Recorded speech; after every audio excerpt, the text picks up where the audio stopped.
ওই যে বললাম তৃণমূল অফিসে আধার কার্ড, ভোটার কার্ড, অনেক কিছুই পাওয়া যাচ্ছে। যে ছবি আপনাদেরকে দেখাবো সেখানে ৩,০০০ কার্ড উদ্ধার হয়েছে। পানিহাটি তৃণমূল পার্টি অফিস, সেখানে ৩,০০০ আধার কার্ড। পার্টি অফিসের আলমারি থেকে উদ্ধার বিপুল আধার। কি কারণে তৃণমূলের পার্টি অফিসে সাধারণ মানুষের তথ্য, তাদের ডকুমেন্ট রাখা হয়েছিলই বা কেন? কথা বলবো, প্রতিনিধি সুবীর রয়েছেন সঙ্গে। তার আগে আরও একবার আপনাদের ছবিটা দেখাই। তৃণমূল অফিসে রাশি আধার কার্ড। পানিহাটি তৃণমূল অফিসে ৩,০০০ আধার কার্ড। পার্টি অফিসের আলমারি থেকে উদ্ধার বিপুল আধার। আমরা তো জানি না, ইনিও বলতে পারছে না, তাই বিশেষ কারণে আমরা বিধায়ক বলতে পারছেন না, উনি বলতে চাইছেন না, সেটা ওনার সাথে বিধায়ক বুঝলো যে এই কাণ্ড করে দিয়ে আসতো।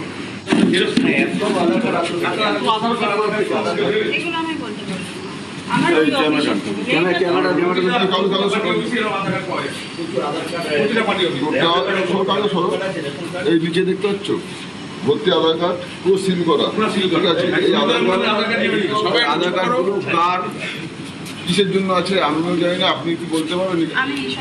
ঠিক আছে, এই যে কার্ডগুলো আছে, এই কার্ড কার কার্ড, কিসের কার্ড, কিভাবে এসছে, কার্ড দিক কিভাবে, আমরা তো জানি না। কথা বলবো, সুবীর প্রতিনিধি রয়েছেন আমাদের সঙ্গে। সুবীর, পানিহাটি তৃণমূল অফিস, সেখানে এত আধার কার্ড কি কারণে রাখা? দেখো, বিস্ফোরক অভিযোগ এলাকার বাসিন্দাদের। তারা বলছেন যে তারা আধার কার্ড করতে দিয়েছিলেন, কিন্তু আধার কার্ড তারা পাননি এবং তাদেরকে সাইবার ক্যাফ থেকে জেরক্স করতে হয়েছে। এবং দেখা যাচ্ছে যে পালাবদলের পর বিজেপি কর্মী সমর্থকদের কাছে অভিযোগ যায় যে 34 নম্বর ওয়ার্ড পানিহাটি পৌরসভা, সেখানে তৃণমূল কংগ্রেসের কার্যালয়, সেই কার্যালয়ের ভেতরে আলমারির মধ্যে সারি আধার কার্ড, অর্থাৎ প্রায় ৩,০০০ আধার কার্ড সেখানে রয়েছে। তারপরে বিজেপির কর্মী সমর্থক যখন সেখানে অভিযান চালিয়ে কিন্তু চক্ষু চরকগাছ হয়ে যায় তাদের, এবং দেখা যায় যে একদম কাউন্সিলর যে মিঠু মজুমদার, তার যে কার্যালয়, সেই কার্যালয়ের ভেতরে আলমারির মধ্য থেকে তারা প্রায় ৩,০০০ আধার কার্ড কিন্তু ইতিমধ্যে উদ্ধার করেছে। এবং এই ঘটনায় কেন্দ্র করে কিন্তু এলাকায় যথেষ্ট উত্তেজনা তৈরি হয়। কাউন্সিলর মিঠু মজুমদার মুখে কুলু পেরেছেন এবং এই ঘটনায় কোনো রকম তিনি কোনো মুখ খুলতে চাননি। কিন্তু এই গোটা ঘটনায় কিন্তু তদন্ত শুরু করেছে ঘোড়া থানা পুলিশ।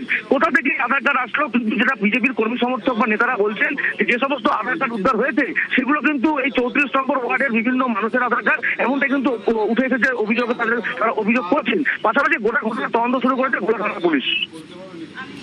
ওকে, অ্যাকচুয়ালি ওটা পার্টি অফিস না, ওটা 34 নম্বর ওয়ার্ডের কমিউনিটি হল। অবৈধভাবে এরা ওখানে বসতো।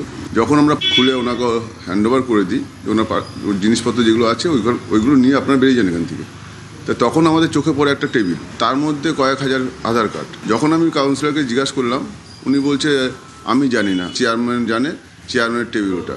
এবার চেয়ারম্যান আর কাউন্সিলরই জানে ওটা কেন রেখেছে, কী করার জন্য রেখেছে। আমরা এটা বিধায়ককে জানিয়েছি।